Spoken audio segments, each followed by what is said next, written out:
Hi, it's Math Time Monday. We're going to be learning about measurement. Have you ever walked with your bare feet through the grass and then started walking on the dirt and the rocky soil?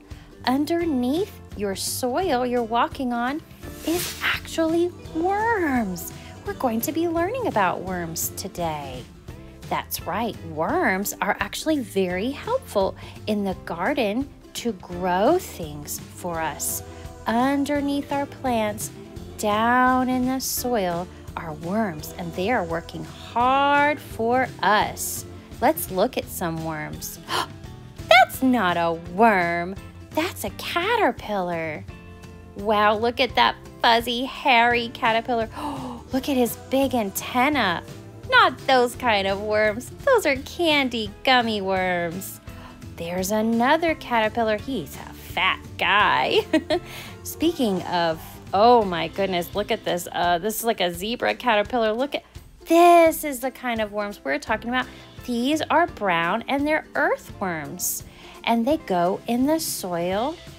Oh no. Watch out, worms. There's a bird. Birds eat worms. Go back under the dirt. That's right. They help our soil to be fluffy so that when our soil is fluffy, things can start to grow. I see a worm. He's down there in the soil. He's crawling through and helping things grow. Look at this big tree. Trees can grow tall because of good soil, and beautiful flowers too.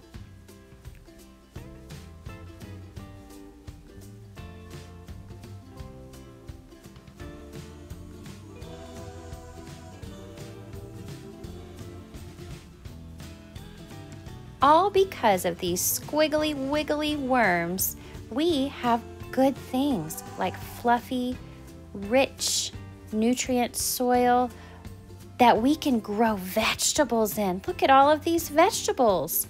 The farmers like to have good soil so they can grow their crops.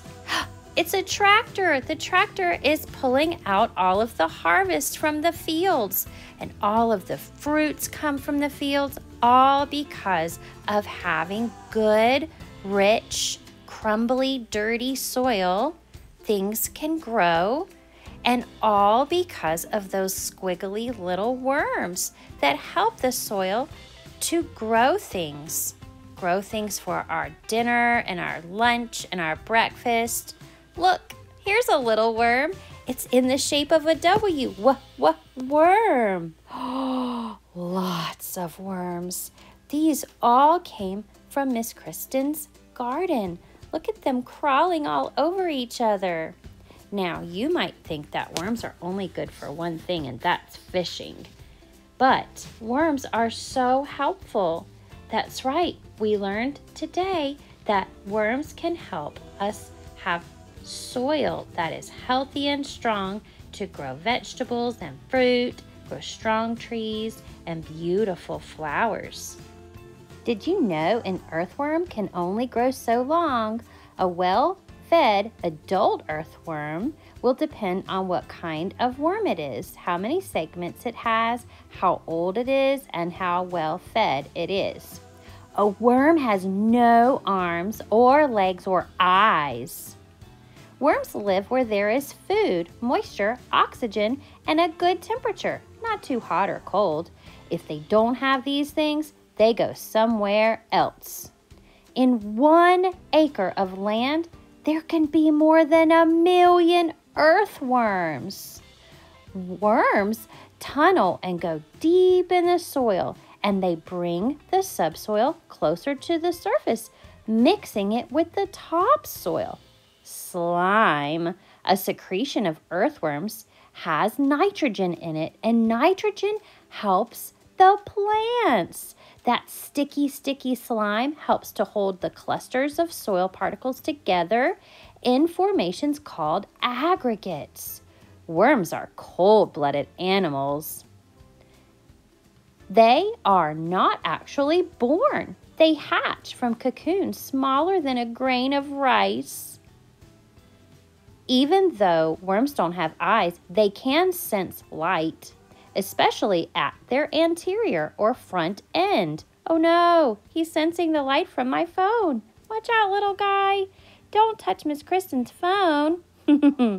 They move away from light and will become paralyzed if exposed to light for too long, approximately 1 hour. Don't let a worm's skin dry out or he might die. Worms can eat their weight each day. Look at these 3 worms. One is little, one is medium, and one is the longest. See, we put them in order. Shortest, longer, and longest. Hey, this one makes an M like mommy. If we turn the plate around, look, it makes a W. Worm. Thanks, little buddy. Wow, now we're going to open our Wiggly Worms Monday Math Kit. We're going to be learning about measurement today. Measurement is when you measure something and tell how long it is. This is a tool inside your kit, and it's called a ruler. It's made out of paper, but you can have a ruler made out of wood or plastic or even on the edge of a table or a cutting board. Look, there's Miss Kristen's finger. My finger is 2 inches long. Now, we're going to take out these fuzzy sticks. Look, they look like wiggly worms. We're going to pretend like they're worms today, and they're all different colors, aren't they? Some are long, some are short. First, find your ruler. This is the most important part. A ruler might just have a line like this, and it might not have a 0 right here, but this is where you start, not on the 1, but on the 0. Now, we have some items to practice with. We're going to practice measuring length. Look at this paintbrush. It's a little bit longer than this little toy skateboard, isn't it? So if I was going to put them in order, I would say skateboard first, paintbrush, and then the book. The book is a little bit longer than the paintbrush. So first, second, and third in that order. But let's measure them to see exactly how long each one is. Here's the little skateboard. Vroom, vroom. It can go all the way. Look, oh, he doesn't roll very fast, but he is super fun to play with. Have you ever played with one of these before? He isn't 7 inches because he isn't, no, that's way too far, Miss Kristen. We need to back him up, all the way back. Now, some kids would back him up to the 1 because they say, oh, Miss Kristen, we start counting at 1, so we start at the 1. But that's not how we start. On the ruler, we always start at the 0 line. Can you say 0 line? Yeah, this right here is the 0 line, and that's where we have to start measuring. So, little skateboard, you need to back all the way past the 1. Back, back, back, back, back, back, back. All the way, not a 1/2 inch or a 1/4 of an inch or an 1/8 of an inch, right there. Do you see that little line? Okay, start measuring right here at the 0 line. Now we can tell how long you are. Okay, place him down. Now scooch him back to the 0 line, Miss Kristen. There we go. Now we're gonna be able to see how long he really is. All the way out and to this number. What is that? 1, 2, 1, 2, 3, 4. He is to the 4. This means he's 4 inches. Have you ever heard the word inches before? Inches, like this. It's like from the bend to the bend, the corners of your finger, from the first bend to the next bend, like an inchworm. Hey, it reminds me of a little inchworm. Do you know what an inchworm is? He moves like this. Look, he squishes his little body and oh, look, there's one. You see him squishing? An inchworm is called that because why? Because he's about an inch long. An inch is the size of an inchworm, or from one bend of your finger to the other bend of your finger. That's called your joints, right? That's how long an inch is. Bye, little guy. So we're going to measure everything with inches. Now it's the paintbrush turn. Okay, we don't start at the 1, remember, we start back at the 0 line. There we go. Now we can see it, Miss Kristen.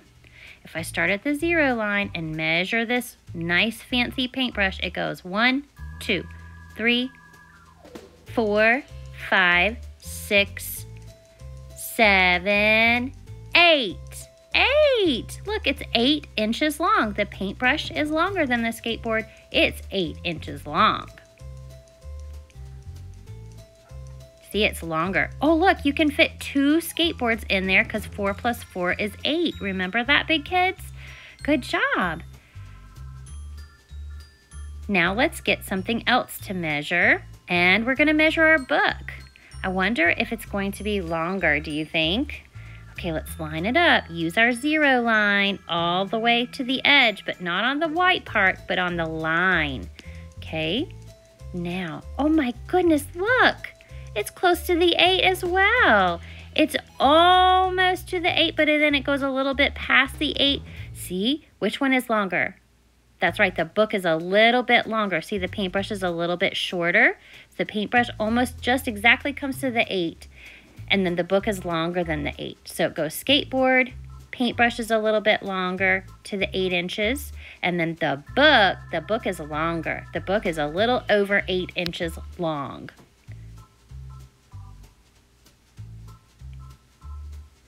Now it's time to measure our wiggly wiggly worms. Here's our yellow worm. Look, he looks like a little inchworm. Hey, little inchworm. Okay, if we straighten him back out, we can start to get ready to measure. We sure have learned a lot about measurement today and about worms. If you click the link below, you will find out even more and we'll have a chance to practice measuring our worms together. You're all ready. Click below for more information and more practice about worms.